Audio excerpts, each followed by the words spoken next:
मी प्रज्ञा बडेकर. मी इयत्ता 4थीत आहे. माझ्या शाळेचे नाव चेतना इंग्लिश मीडियम स्कूल भक्तवडी आणि मी आज भाषण देणार आहे.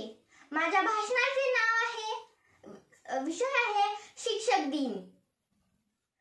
गुरु ब्रह्मा गुरु विष्णू गुरुदेव महेश्वरा गुरु साक्षात परब्रह्म तस्मै श्री गुरुवे नमः. माननीय शिक्षक आणि माझ्या विद्यार्थी मित्रांनो, आज आपण शिक्षक दिन हा ऑनलाईन पद्धतीने साजरा करणार आहोत. 5 सप्टेंबर म्हणजेच डॉक्टर सर्वपल्ली राधाकृष्ण यांचा जन्मदिन शिक्षक दिन म्हणून साजरा करतो. शिक्षक हे भावी पिढीचे शिल्पकार असून त्याच्याकडून आलेले ज्ञान व जगाकडे पाहण्याची सकारात्मक दृष्टी मिळत असते आणि याच गुणांविषयी कृतज्ञता व्यक्त करायचा आजचा हा दिवस आहे. परंतु मित्रमैत्रिणींनो, जगात अशा 2 प्रकारचे लोक असतात. एक म्हणजे कृतज्ञ आणि दुसरं म्हणजे कृतज्ञ. ऐकायला आणि उच्चारायला हे दोन्ही शब्द कुठेतरी सारखे वाटतात, परंतु याचा अर्थ पूर्णपणे वेगळा आहे. कृतज्ञ म्हणजे केलेले उपकार जाणणारा आणि कृतज्ञ म्हणजे केलेले उपकार न जाणणारा. तर आपल्याला कृतज्ञ बनायची आहे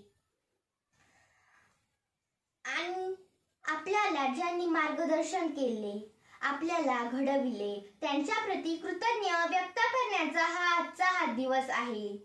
तर आपण हा शिक्षक दिन म्हणून नव्हे तर टीचर्स ॲप्रिसिएशन डे म्हणून आपण साजरा करूयात आणि म्हणजेच शिक्षक आभार दिन म्हणून साजरा करूयात.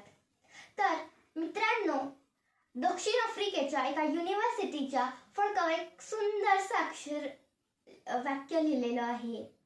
To destroy any nation, you don't require any atomic bomb or missile, just lower the quality of education the particular nation.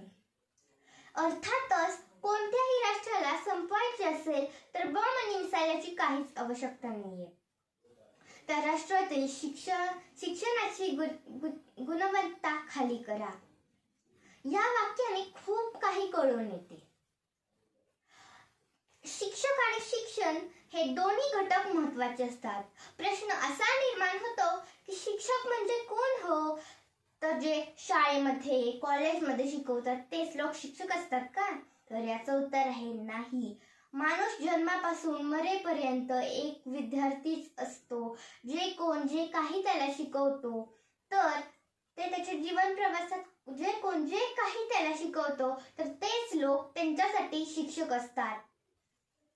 तर आजच्या दुसरा प्रश्न असा निर्माण होतो की आजच्या या 21व्या शतकात गिफ्ट्स आणि ग्रीटिंग्स देऊन कृतज्ञता व्यक्त होणार का? याचंही उत्तर आहे नाही. आपल्याला भविष्यात इतकं यशस्वी व्हायचं की इतकं आपण तिकडून झालो असून शिक्षक इथे उभे असतात त्यांनी गर्वानेच म्हटलं पाहिजे की ती जी विद्यार्थिनी आहे ना तर ती माझी विद्यार्थिनी आहे, ती विद्यार्थिनी आहे ना तर ती माझी विद्यार्थिनी आहे. तर आपल्याला काय त्या वैदिक काळासारखं नाही राहायचं हो. आणि त्यात गुरुदक्षिणा म्हणून अंगठा नाही द्यायचा. आपल्याला अर्जुन बनायचंय, त्या देशासाठी लढायचंय. आणि म्हणूनच माझ्या मते शिक्षकांना दिलेली ही जाणारी सर्वात उत्तम भेट ठरेल.